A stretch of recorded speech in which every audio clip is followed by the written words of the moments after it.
Welcome to HDTV. You're now rocking with your boy.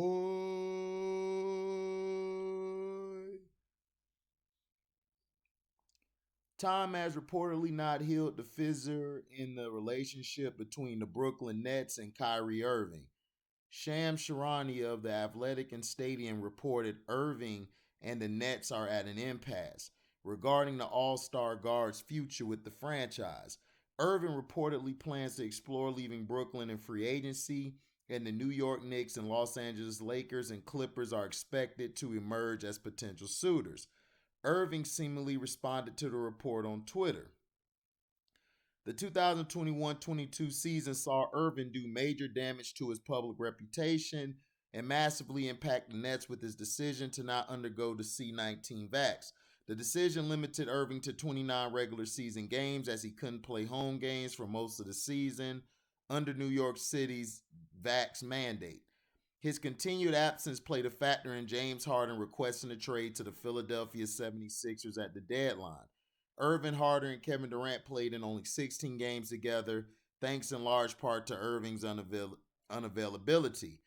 Kristen Winfield of the New York Daily News reported the Nets have become outright unwilling to sign Irving to a new long-term contract. It's unclear whether that will prove to be the case. Frustrations often subside given the time to heal, and Irving remains close with Durant.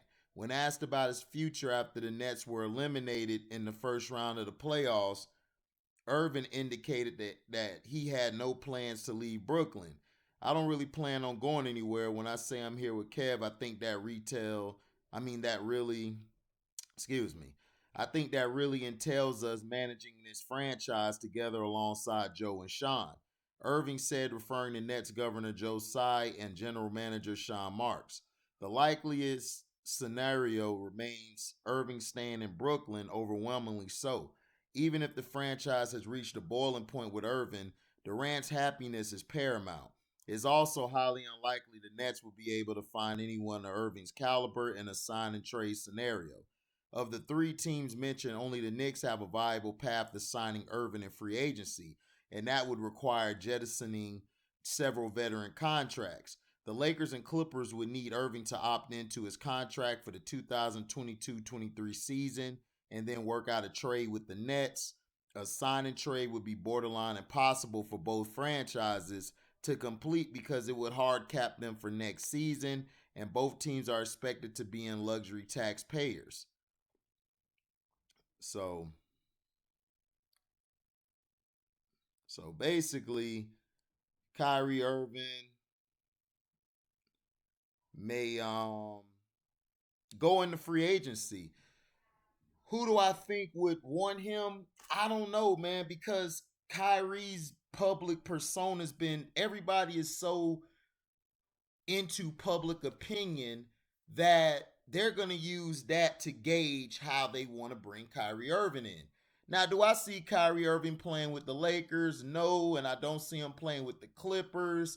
The New York Knicks, possibly going across the way, but they didn't want him the first time when they had a chance to get him the first time. So why would they want him now? To me, this is just media mumbo jumbo, and we just got to wait and see. We don't even know what Brooklyn's going to do. You're just hearing reports, but they might mess around and sign him the first day of free agency. But they're talking about he has to opt into a contract. It's like, look, my thing is this: the Brooklyn Nets, if you want to win championships, you re-sign Kyrie Irving. You resign him. Do you resign him to a big deal? I would. Like, who else you gonna have instead of Kyrie Irving? This is the only question that I ask. But fans are stupid, especially the Twitter people and people on the internet. They don't know what the hell's going on. They just basically be like, "Oh well, this is what they said on the media." Well, the media hates Kyrie, so nobody cares what the media says. But if he does say I'm gone, then now what? Now what? What's gonna happen? What's gonna happen? You know, through all of this.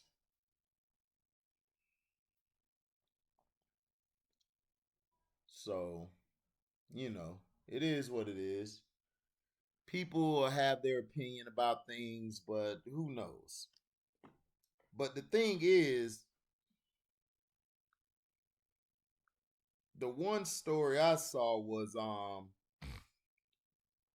you know, despite, not having not played a single game since his debacle in 2021 playoffs, Ben Simmons never ceases to make headlines. The former Rookie of the Year had an ugly fallout with former Team Sixers, with both parties hitting a deadlock as Simmons forced himself out of Philly. Fortunately, Daryl Morey and co would arrive at a deal with the Brooklyn Nets a few days from the trade deadline. In a blockbuster trade, the Sixers received former MVP Harden in exchange for Simmons to the Nets. Nonetheless, Simmons is yet to don the Nets uniform on the hardwood. Post his arrival in Brooklyn, Simmons was yet to obtain clearance on the grounds of his mental health, followed by the three-time All-Star undergoing back surgery. Having suffered a herniated disc, Simmons faced severe backlash for this from fans, critics, and so-called analysts. As the Nets prepare for the upcoming season after suffering an embarrassing first round sweep at the hands of the Celtics, Simmons was spotted walking the red carpet with Nets co owner Clara Wu Tsai for the premiere of the WNBA film Unfinished Business. Amid rumors of the Nets front office being livid at Simmons, Mrs. Wu's side, GM Sean Marks and head coach Steve Nash, posed with Simmons at a recent red carpet appearance. By the looks of it, Simmons and the Nets management wanted to demonstrate a sign of unity.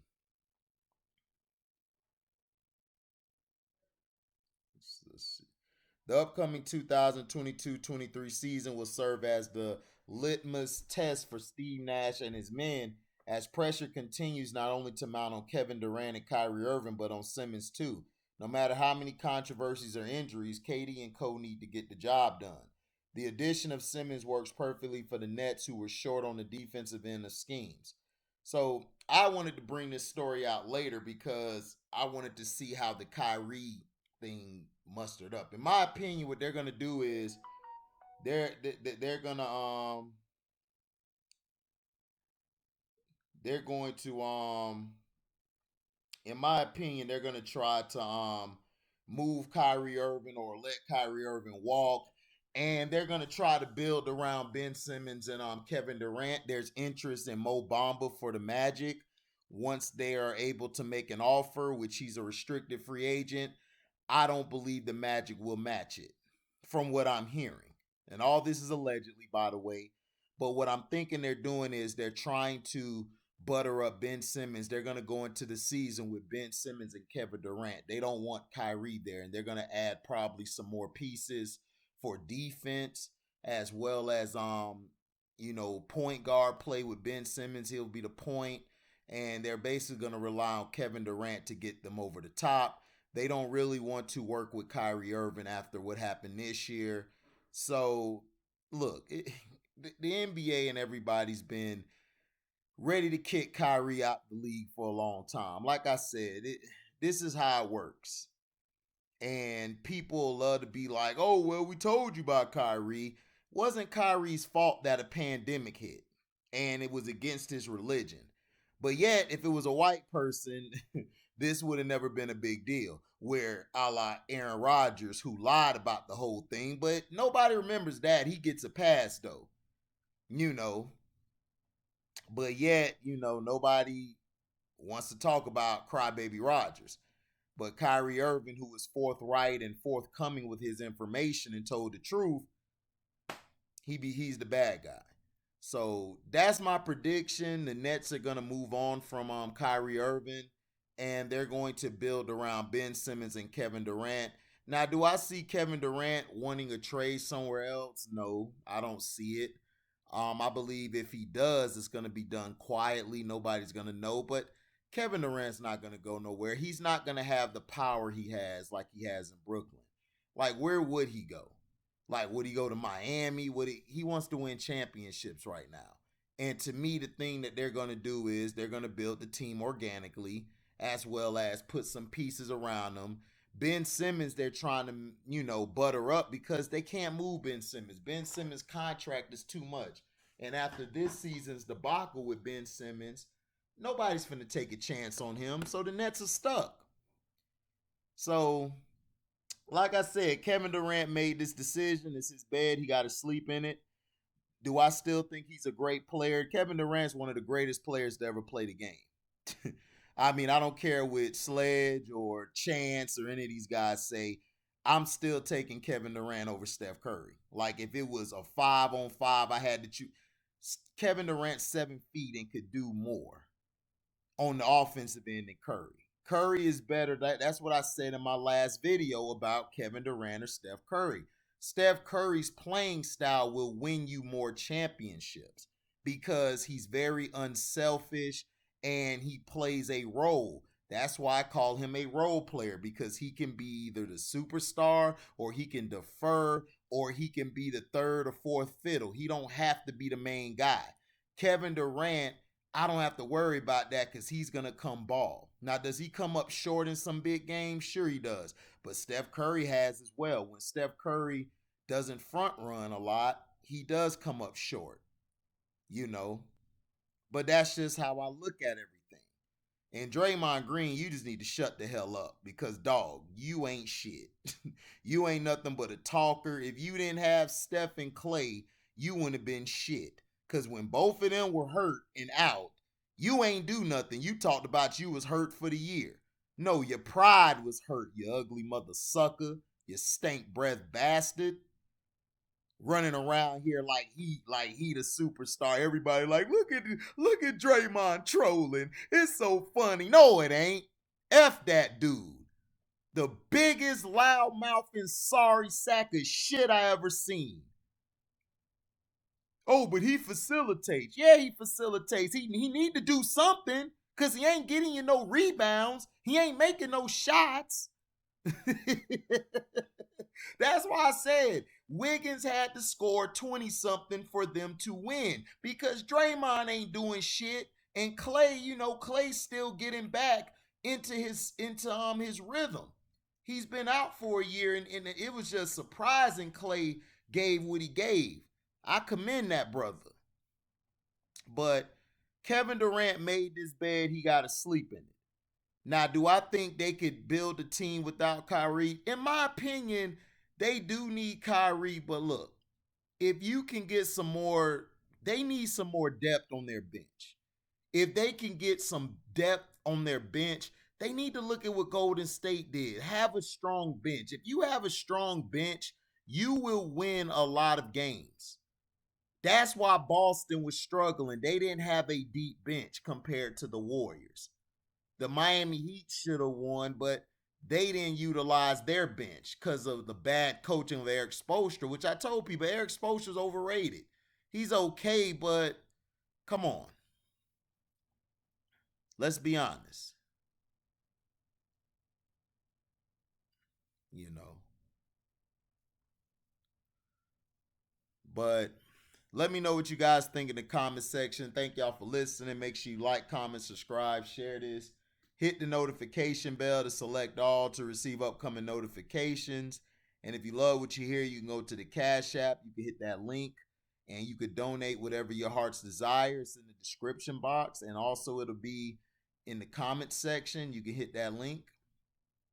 And whenever we have a live or premiere video, you guys can super chat. Not only can you super chat, like after the video's over, you guys can super thanks. Super thanks is like super chatting, but the video's over. So thank you guys, man, for listening. One love, man.